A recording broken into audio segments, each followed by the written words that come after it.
Bonjour, bienvenue dans cette nouvelle vidéo. Merci de vous abonner, c'est gratuit. Il suffit de cliquer sur le logo qui apparaît en bas à droite de votre écran.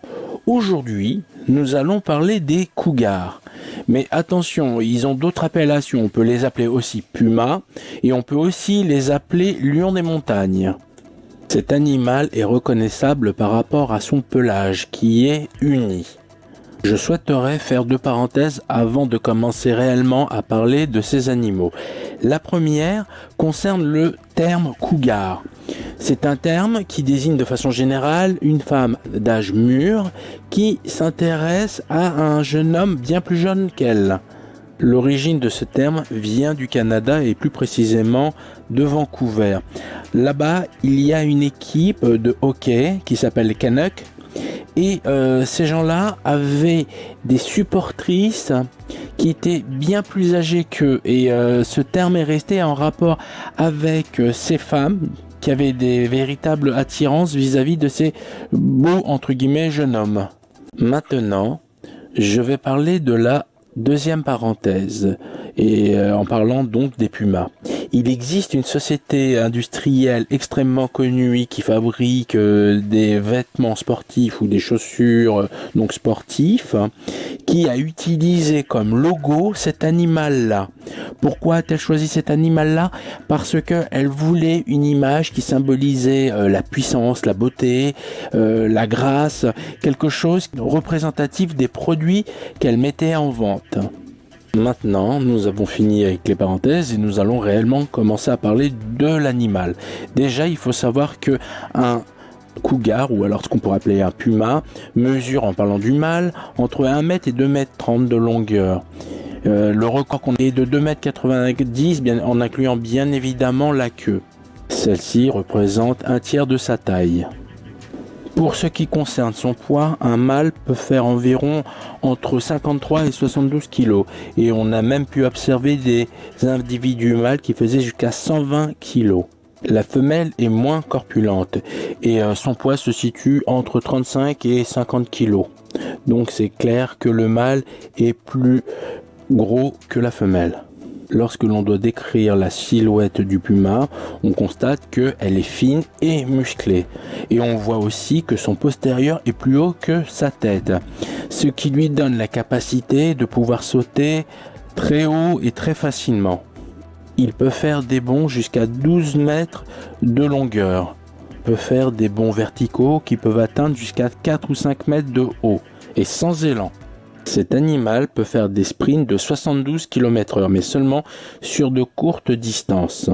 C'est un animal qui sait nager, mais il aime pas trop ça, donc il le fait vraiment que quand il n'a pas d'autre choix. Si un jour vous devez vous retrouver face à un puma, sachez que dans aucun cas vous devez rompre le contact visuel. Gonflez votre poitrine, reculez lentement, mais sachez que ça ne vous garantira pas du tout la survie. Pourquoi? Puisque c'est un animal puissant, il peut sauter très très haut, il peut courir très très rapidement, mais bon, c'est donc un redoutable prédateur.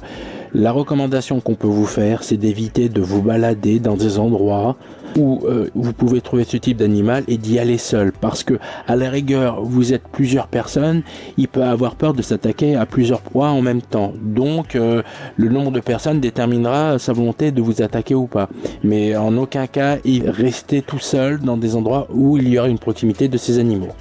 Les pumas sont des animaux carnivores. Ils s'attaquent en général à des grands animaux, ça peut être des cerfs, des élans, mais bon, s'ils ne trouvent pas suffisamment de grands animaux à manger, ils s'en prendront à des animaux plus petits. Et si vraiment il y a famine, ils sont même capables de pouvoir se nourrir d'insectes pour pouvoir réellement survivre.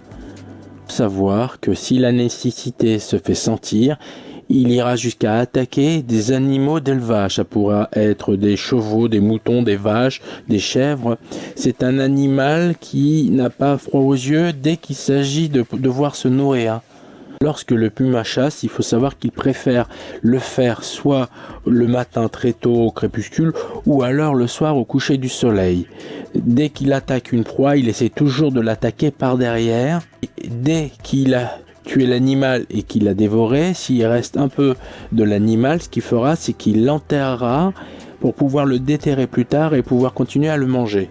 Le territoire du puma fait environ entre 200 et 300 km et il marque son territoire avec une urine et il griffe certains troncs pour marquer sa présence. Femelles, elles, auront un territoire d'environ 100 km. Donc, vous aurez un mâle qui pourra, selon les nécessités de reproduction, aller dans son territoire et trouver plusieurs femelles pour se reproduire. Le puma est un animal solitaire. Les rares moments dans l'année où il pourra frayer avec ses congénères, c'est plutôt dans les périodes où il fait très chaud. Et monsieur donc se retrouvera pendant à peu près 2 semaines avec madame et pendant cette période, il essaiera de la féconder. Que madame aura été fécondée, monsieur s'en ira et retournera faire sa vie tout seul. Tandis que madame, elle se cherchera une tanière, un endroit où elle pourra mettre bas ses petits. Alors en moyenne entre 3 et 6 petits pour cette période.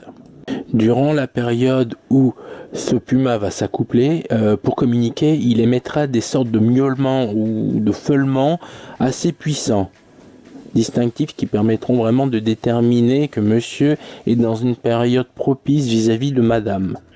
Première chose à dire, à l'état sauvage, le puma vit entre 8 et 10 ans et il pourra vivre jusqu'à 25 ans à l'état de captivité. Donc je dirais que par rapport à de nombreux félins, il a une durée de vie assez courte.